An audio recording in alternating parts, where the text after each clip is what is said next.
जब भारतीय सिनेमा गाने, हीरोइज्म और मेलोड्रामा में डूबा हुआ था, उसी दौर में एक ऐसी फिल्म बनी जिसने चुपचाप सिनेमा की दिशा बदल दी। न इसमें कोई स्टार था, न कोई हिट गाना, न कोई एक्शन सीन, फिर भी ये फिल्म आज दुनिया की महानतम फिल्मों में गिनी जाती है। फिल्म का नाम है पोथेर पांचाली और निर्देशक है सत्यजीत राय। पोथेर पांचाली सिर्फ एक कहानी नहीं है, यह एक अनुभव है। यह फिल्म दिखाती नहीं बल्कि महसूस करवाती है। इसकी सबसे बड़ी खासियत यही है कि यह किसी को जबरदस्ती भावुक नहीं करती, बल्कि दर्शक खुद उसके भीतर उतरता चला जाता है। पोथेर पांचाली एक बंगाली भाषा की फिल्म है जो विभूति भूषण बंदोपाध्याय के इसी नाम के उपन्यास पर आधारित है। उपन्यास 1920 के दशक में लिखा गया था और बंगाली साहित्य में पहले से ही एक क्लासिक माना जाता था। सत्यजीत राय ने इसी उपन्यास को अपनी पहली फिल्म के लिए चुना। फिल्म की शुरुआत किसी बड़े परिचय या बैकग्राउंड म्यूजिक से नहीं होती।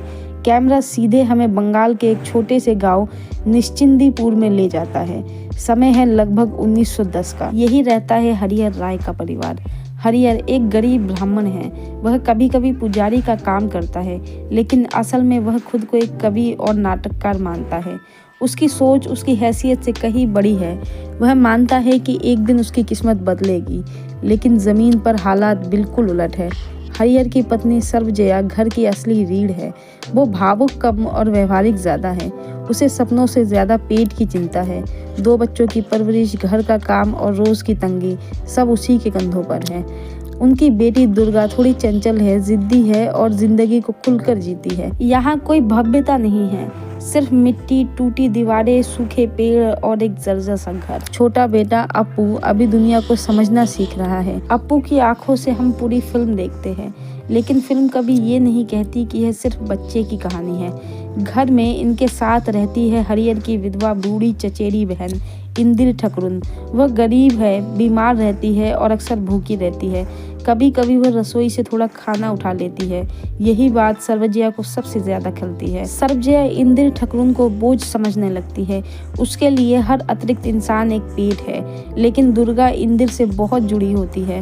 वह उसके साथ खेलती है, उससे कहानियां सुनती है, चोरी छुपे पड़ोसी के बाग से फल लाकर उसे देती है। यह फिल्म बिना किसी डायलॉग के बहुत कुछ कह देती है। एक तरफ सर्वजया की शक्ति जो हालात की देन है, दूसरी तरफ दुर्गा की मासूम इंसानियत जो अभी गरीबी की गणित नहीं समझती। एक दिन गांव की अमीर पड़ोसन दुर्गा पर मोतियों का हार चुराने का आरोप लगाती है।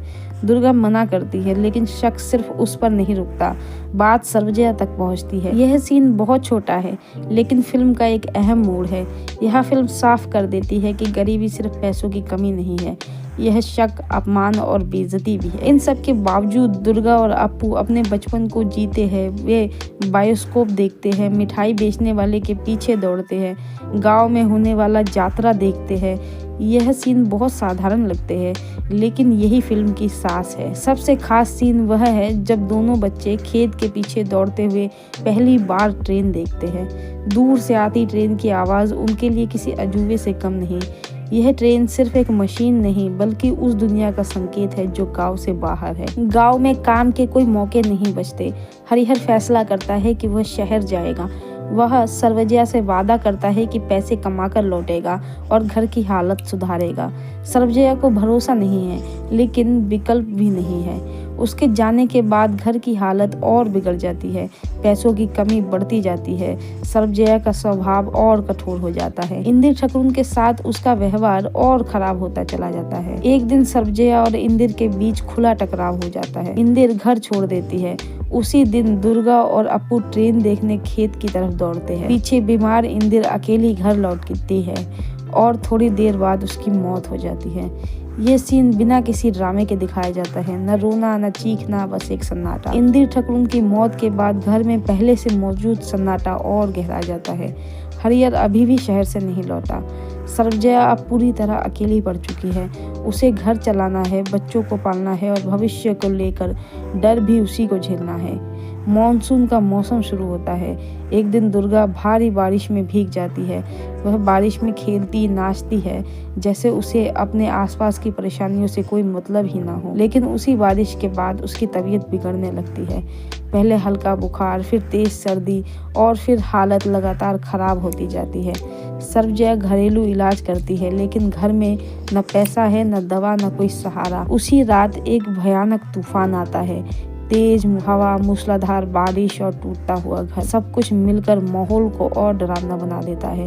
घर की छत टपक रही है, दीवारें हिल रही है और उसी अराजकता के बीच दुर्गा की हालत और बिगड़ जाती है। यह सीन भारतीय सिनेमा के सबसे ताकतवर सीनों में गिना जाता है, क्योंकि इसमें कोई ओवर ड्रामा नहीं है, न कोई लंबा रोना धोना, न बैकग्राउंड म्यूजिक का जोर। सिर्फ सर्वजया का चेहरा है, उसका सन्नाटा और उसकी टूटी हुई दुनिया है। कुछ समय बाद हरिहर शहर से लौटता है। वह अपने साथ सामान लाया है। उसके चेहरे पर उम्मीद है। वह सोचता है कि अब सब ठीक हो जाएगा, लेकिन घर में घुसते ही उसे माहौल अजीब लगता है। सर्वजया कुछ नहीं बोलती। हरिहर पहले समझ नहीं पाता। वह अपने लाए हुए सामान दिखाने लगता है, लेकिन सर्वजया का मौन धीरे धीरे सब साफ कर देता है। जब उसे पता चलता है कि दुर्गा अब इस दुनिया में नहीं रही, तो वो पूरी तरह टूट जाता है। यह सीन हरिहर के चरित्र को बहुत गहराई देता है। यहाँ उसे सिर्फ एक असफल पिता नहीं, बल्कि एक असहाय इंसान के रूप में दिखाया गया है। वह अपनी बेटी के लिए कुछ नहीं कर पाया। उसके सपने, उसकी महत्वाकांक्षाएं सब बेकार लगने लगती है। दुर्गा की मौत के बाद निश्चिंदीपुर गांव अब उनके लिए सिर्फ दर्द की जगह बन चुका है। हरिहर और सर्वजया तय करते हैं कि वे ये गांव छोड़ देंगे और बनारस जाकर नई शुरुआत करेंगे। घर में अब ज्यादा सामान नहीं बचा। जो कुछ है वही समेटा जा रहा है। इसी दौरान अप्पू को वही मोतियों का हार मिलता है, जिसे लेकर दुर्गा पर चोरी का आरोप लगा था।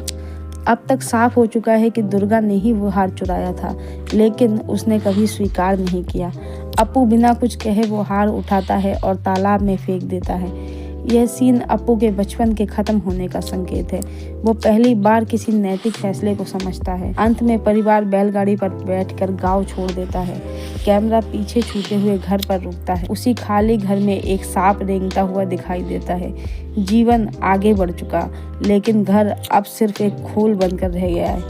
यही पथेर पांचाली की कहानी खत्म होती है और अप्पू की यात्रा आगे की फिल्मों में अपराजितो और अपूर्व संसार में जारी रहती है। अब बात करते हैं उस संघर्ष की जिसने इस फिल्म को जन्म दिया। पथेर पांचाली सत्यजीत राय की पहली फिल्म थी। इससे पहले उन्होंने कभी कैमरा डायरेक्ट नहीं किया। उस समय कोई भी निर्माता इस फिल्म में पैसा लगाने को तैयार नहीं था, क्योंकि इसमें कोई स्टार कास्ट नहीं, न गाने थे, न ही कमर्शियल एंगल। फिल्म का अनुमानित बजट लगभग 70,000 था, जो उस दौर में भी बहुत कम माना जाता था। शूटिंग 1952 में शुरू हुई, लेकिन पैसों की कमी के कारण बार बार रुकती रही। कई बार महीनों तक कैमरा बंद रहा। पैसा जुटाने के लिए सत्यजीत राय ने अपनी लाइफ इंश्योरेंस पॉलिसी गिरवी रखी और ग्रामोफोन रिकॉर्ड बेच दिए। साथ ही पत्नी को भी अपने गहने गिरवी रखने पड़े। पूरी फिल्म बनने में करीब 3 साल लग गए। इस बीच ये खतरा भी था, बच्चे बड़े हो जाएंगे तो फिल्म से मैच नहीं करेंगे, लेकिन किस्मत से बच्चों की उम्र का अंतराल फिल्म में पता नहीं चला। इस फिल्म की तकनीकी टीम भी ज्यादातर नए लोगों से बनी थी। सिनेमेटोग्राफर सुब्रत मित्रा ने इससे पहले कभी फिल्म में कैमरा नहीं चलाया था, फिर भी उन्होंने इस फिल्म में प्राकृतिक रोशनी का जो इस्तेमाल किया वह आगे चलकर भारतीय सिनेमा में एक नया मानक बन गया। संगीत के लिए सत्यजीत राय ने रविशंकर को चुना, जिन्होंने बहुत कम समय में फिल्म का बैकग्राउंड स्कोर तैयार किया था। यह संगीत फिल्म पर हावी नहीं होता, बल्कि कहानी के साथ चलता है। पश्चिम बंगाल सरकार ने भी फिल्म को फंड दिया, लेकिन दिलचस्प बात यह है कि सरकार ने इसे ग्रामीण विकास पर बनी डॉक्यूमेंट्री समझा। सरकारी फाइलों में इसे सड़क सुधार परियोजना के नाम से दर्ज किया गया, क्योंकि फिल्म का नाम पथेर पांचाली था। इसी गलतफहमी की वजह से सरकारी मदद से फिल्म पूरी हो सकी। 1955 में फिल्म का प्रीमियर न्यूयॉर्क के म्यूजियम ऑफ मॉडर्न आर्ट में हुआ। वहां से इसे अंतर्राष्ट्रीय पहचान मिली। कांस फिल्म फेस्टिवल में इसे बेस्ट ह्यूमन डॉक्यूमेंट का अवार्ड मिला। इसी वजह से आज भी पथेर पांचाली को सिर्फ एक फिल्म नहीं, बल्कि भारतीय सिनेमा का टर्निंग पॉइंट माना जाता है। इस मूवी के कुल 3 भाग हैं। अगर इस वीडियो में सिर्फ 50 लाइक आ गए तो हम आगे के पार्ट्स बनाएंगे, तो इसे अचीव करने में हमारी मदद करें और कमेंट में लिखें नेक्स्ट पार्ट। धन्यवाद।